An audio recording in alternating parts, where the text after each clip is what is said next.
A 17-year-old walks onto a stage in a Jimi Hendrix t-shirt and jeans that have seen better days. His hair is a mess. He looks like he'd rather be anywhere else on earth.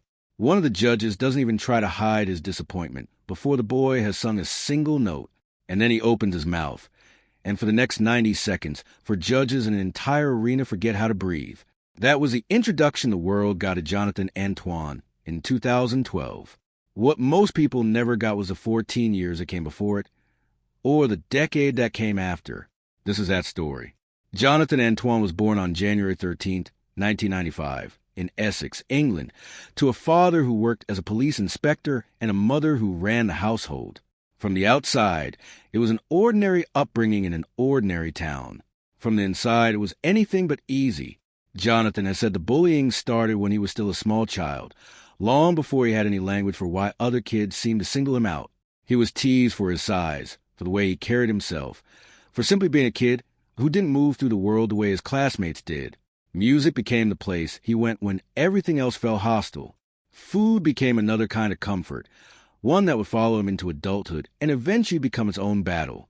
The turning point came at West Hatch High School in Chigwell, where a singing teacher named Jenny Ewington noticed something the other students had missed. Underneath the shyness and the self-protective armor was a voice that had no business coming out of a teenager. She began coaching him on classical repertoire, pushing him toward pieces that most kids his age wouldn't dream of attempting.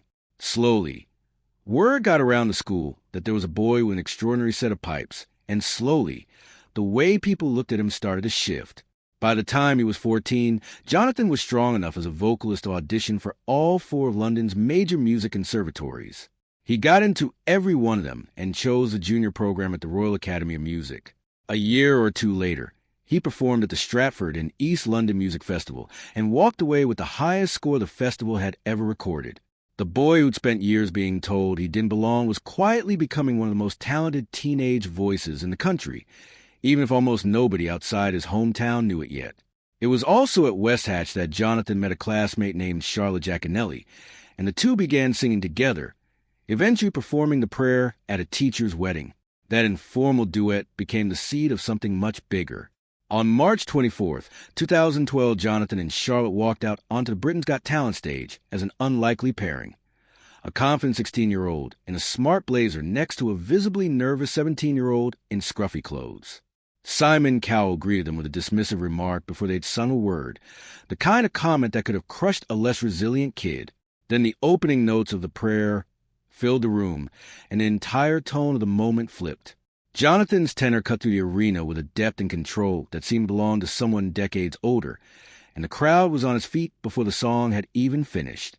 Cowell, the same judge who'd opened with Jab, ended up comparing Jonathan's voice to Luciano Pavarotti. It's hard to overstate how big a compliment that is in the world of classical singing. The clip spread everywhere almost immediately, racking up millions of views and turning 2 teenagers from Essex into overnight international news. There was an uncomfortable subplot running underneath the fairy tale. Though, at points during the show's judging, Cowell floated the idea that Jonathan might be better off ditching Charlotte and going solo, a suggestion made in front of a television audience of millions about a partnership that had existed for years by that point. The duo pushed on together anyway, advancing to the semifinals with Caruso and reaching the final in May, where they reprised a prayer to another standing ovation. Everyone assumed the trophy was theirs. It wasn't. Jonathan and Charlotte finished in second place, beaten by Ashley and Pudsey, a dog act.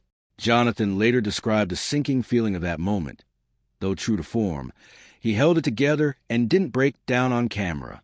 In competition shows, losing the final doesn't always mean losing the moment, and Jonathan and Charlotte example is one of the clearest cases of that on record. Within a day of the finale, Simon Cowell was already negotiating a recording contract, and by mid-May 2012 was confirmed.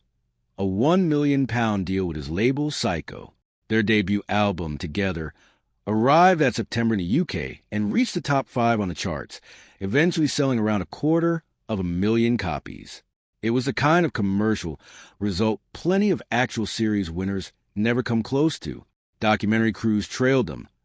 ITV built a special around their European tour dates, and Cowell went on camera to walk back his earlier suggestion that they split up, A second album, Perhaps Love, followed in October 2013, also landing in the top 5, and this one hinted at where things were headed.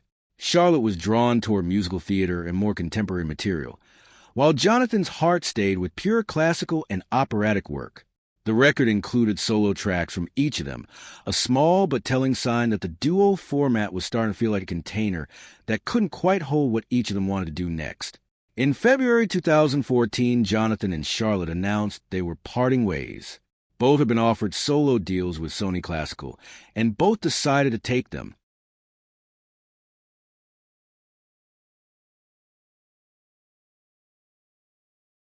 The public statement leaned positive, framing the split as an exciting new chapter rather than a breakup. But plenty of fans and outlets read between the lines and wondered if the parting had been smoother on paper than it was in reality. Years later, Jonathan gave a more grounded explanation, saying essentially that neither of them had ever really been built for ensemble work, and that the crossover duo format had simply run its natural course once they'd each found their footing as performers. It wasn't a dramatic falling out so much as two young artists outgrowing the format that made them famous. What followed was something quieter and, in its own way, sadder. The two of them drifted apart personally, not just professionally. In interviews years afterward, Jonathan acknowledged that they rarely spoke anymore, chalking it up to the demands of touring and separate careers rather than any lingering conflict. Speculation about a romance between them had swirled since their earliest days on television, fueled by their obvious chemistry on stage. But both have been consistent that they were never a couple, describing each other in more familial terms. The rumors never fully went away, but the two former partners simply moved into different corners of the music industry and stayed there. Going solo after a viral duet act is a real risk. Audiences can be fickle, and there was no guarantee Jonathan's voice alone would carry the same weight without Charlotte beside him. His debut solo record, Tenore, released in October 2014, answered that question decisively. It went to number 1 on the Classical Artist album chart, making him the youngest tenor to ever hit that mark, and even cracked the UK's broader Pop Top 15, which is a rare crossover for a classical release. Critics responded warmly to his interpretation of Panis Angelicus and to the maturity in his phrasing. That same year, opera legend Placido Domingo personally invited Jonathan to join him as a guest performer at the iTunes Festival, a cosign that carries enormous weight in the classical world. Jonathan also took his voice to America, performing at Muhammad Ali's Celebrity Fight Night events across several states, and steadily building an international following on his own terms. His second album, Believe, arrived in August 2016 and pulled from a wider range of material, including a rendition of Leonard Cohen's Hallelujah alongside classical arias. Jonathan credited a Canadian woman named Michelle Doucette, who he'd met online, as a source of inspiration behind the record. For years later, in 2020, he released Going the Distance, a concept album recorded with the Royal Philharmonic Orchestra and filmed in Toronto, which became his first American television special and aired on PBS. That project included his first recorded performance of Nessun Dorma, widely considered one of the most demanding pieces in the tenor repertoire, and one that plenty of professional singers spent a career working up to. By his mid-20s, Jonathan had quietly built a genuinely substantial solo discography and touring history, proving that Simon Cowell's blunt suggestion back in 2012 that he might do better on his own hadn't been entirely wrong, even if the way it was said left a lot to be desired. None of that success erased what Jonathan had carried since childhood.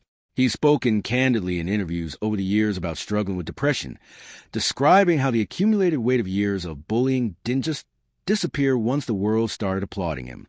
Around the time of his Britain's Got Talent breakthrough, the strain was serious enough that he had to withdraw from a scheduled performance at the Royal Albert Hall, one of the most prestigious concert venues in the world, because his mental health simply wouldn't allow him to go on. He's also talked about the toll of a difficult relationship in his late teens, one where his then girlfriend was dealing with serious struggles of her own, and how being in that relationship, while managing his own mental health, left lasting marks.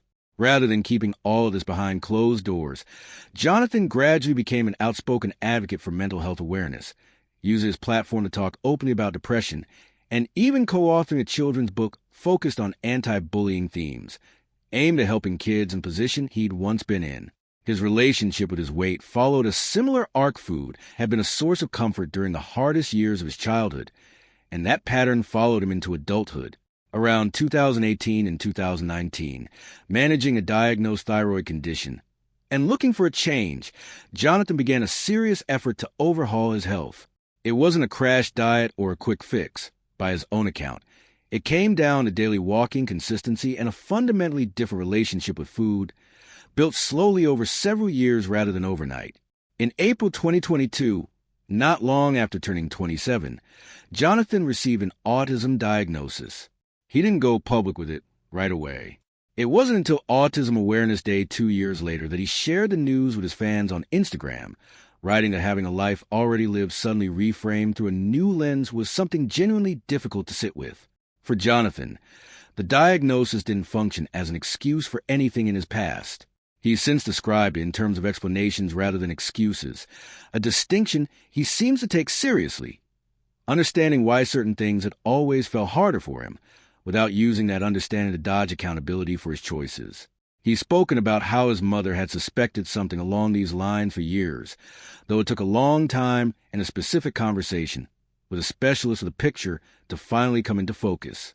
In more recent interviews, he's described the diagnosis as opening up questions he's still working through in real time, rather than handing him a tidy, finished explanation of himself. Alongside the diagnosis came the physical transformation that a lot of casual fans noticed before they knew anything about the reasons behind it. Between 2020 and 2024, Jonathan lost a significant amount of weight, with some accounts placing the total well over 50 pounds. He's attributed the change to daily walking goals, sustained lifestyle habits rather than any single dramatic fix, and management of his thyroid condition, by his own description. The process left him feeling stronger and more capable than he had in years, and he's framed it publicly as being about his own health and long-term well-being rather than anyone else's expectations of how he should look.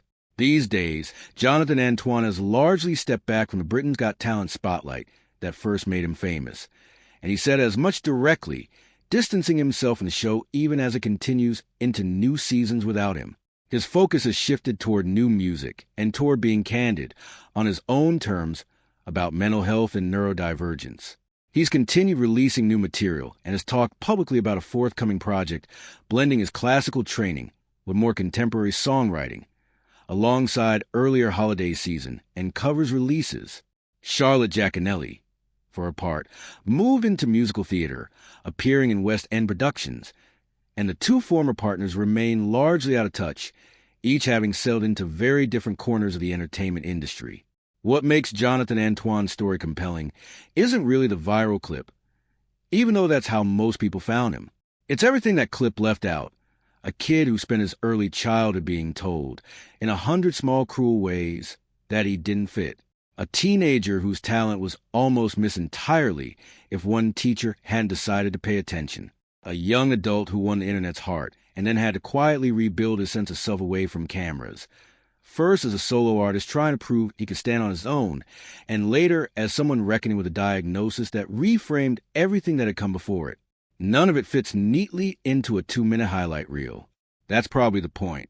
The version of Jonathan Antoine the world met in 2012 was real, but it was only the opening note of a much longer piece, one he's still writing.